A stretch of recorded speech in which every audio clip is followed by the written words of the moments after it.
Sathya Sai Speaks, Volume 12, Chapter 29, Cells of the Body of God, Part 2 of 2.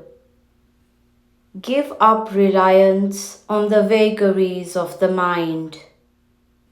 Mere moral practices or instruction cannot help you achieve self-mastery and spiritual awakening. It can be done only by spiritual sadhana, for it is a basic transformation. It involves the elimination of the mind, which is the arch obstacle in the path. The grace of God, if invoked and won, can endow you with power, and the grace is available within you, awaiting the call. Man must give up reliance on the vagaries of the mind. He must act ever in the consciousness of his innate divinity. When that is done, his threefold nature, composed of the gunas, tamasic, rajasic and sattvic, will automatically express itself through only holy channels. That is the genuine manifestation. Another point. The argument may be raised: if one has to give up the desire for comfort, luxury and pleasure, why should one be embroiled in society? This presupposes the belief that society is justified only by the provision of such worldly joys. But what kind of society can one build on such slender foundation? If built, it can be a society only in name. It will not be bound by mutual love and cooperation. The strong will suppress the weak. Social relations will be marred by discontent. Even when attempts are made to divide the resources of nature equally among all, the cordiality will be only on the surface. It will not be spontaneous. We can limit the resources available, but we cannot limit greed, desire, and craving. Desire involves seeking beyond the limits of possibility. What has to be done is to pluck out desire by the roots. Man must give up the desire for objective pleasure, which is based on the illusion that the world is many, manifold, multicolored, etc., and not on the truth that the world, nature, all creation is one. When one is conscious only of the one, who desires what? What can be acquired and enjoyed by the second person? The Atmic vision destroys the desire for objective joys, for there is no object distinct from the subject. Experience unity. The whole world is one family. This is the true function of society, to enable every member to realize this Atmic vision. The men and women bound by mutual interests in a society are not merely families, castes, classes, groups, or kinsmen. They are one Atma. They are knit by the closest of family ties, not only the one society to which they feel they are bound, but all mankind is one. Vasudeva Kutumbakam, as the Shastras, moral codes, declare. The whole world is one family. This unity must be experienced by everyone. Natural resources and wealth are now being misused for the boosting of one's ego.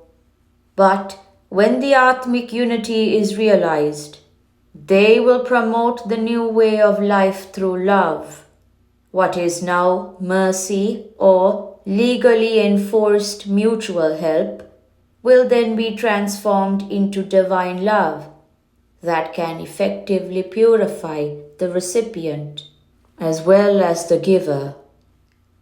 This consummation is beyond the region of common politics, ethics, or economics. They cannot transform the receiver and thrill the giver. However much they attempt to equalize, they do not have the appeal and they have no power to sustain. The equality they establish will be haunted by a shadow, the shadow of the ego. This shadow can disappear only when identity as one is known and felt. It may be said that not all desires are wrong. The Rajasic ones, which harm and exploit others, can be condemned, but should one renounce the Sattvic desires? Desire is desire, though the object may be beneficial and pure. The fruit of effort, the mind that seeks it, the vitality that activates the mind, life itself. Every one of these has to be turned towards the Lord with devotion born out of the vision of the One. Devotion to God goes ill with hatred towards others. Those who argue that the spiritual path is for the individual only and that the society should not be involved in it are committing a great mistake. It is like insisting that there should be light inside the house and saying that it does not matter if there is darkness outside. Devotion towards God goes ill with hatred towards fellow men. Fellow men and the world must be seen ever in the mirror of Sat Chit Ananda, being awareness, bliss absolute. Kinship based on this recognition will alone last. This is the Sai kinship. When you deepen that kinship, the true presence, the constant presence of Sathya Sai will be yours. Do not be led away by your fancies into the jungle of words and feelings. Be firm, true to your innermost nature. Good and evil are based on the reactions of the individual. They are not inherent in things or events. Vedanta, Vedic philosophy, or atheism is accepted or rejected when one likes or dislikes it. They do not depend on logical acceptance or rejection. Only experience can establish their validity. Who can delineate Godhood as thus and thus? Those who do so are indulging in a futile exercise. They have no authority for declaring it. If they claim the right, they are but conceited people relying on their limited intellects. Divinity is fully immanent in everyone. It is patent for the eyes that can see clearly and deeply. Whoever denies this is only cheating himself of his reality. He cannot dismiss it by denial either from himself or others. The conclusion, therefore, is inevitable, that it is the duty of man to see in society the expression of divinity, and to use all his skill and effort to promote the welfare and prosperity of society. Men must cultivate 1. This expansive feeling, 2. This inclusive thinking, and 3. This intuitive vision. Without these 3, man is but an inert being. If he derides these 3, he loses his title to be human. All men are of one divine lineage.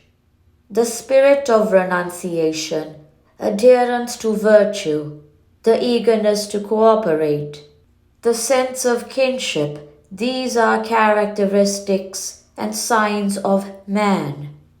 Life which considers these as encumbrances cannot be valued as life. The brotherhood of man can be translated into life only on the basis of the Atmic vision. All men thirst for peace, happiness, and bliss. They are the precious heritage which is their right, for they are God's treasure. They can be earned only by recognizing the bond that knits man to man. All men are of one lineage. They are of divine lineage. All men are cells in the one divine organism, in the divine body. That should be your faith, your fortune, your fullness, and your forte. Awareness of this alone gives you the right to call yourself a man. Learn to live as men. This is the sadhana. This is the message of Sai. End of part 2 of 2. Vrindavan, March 1st, 1974.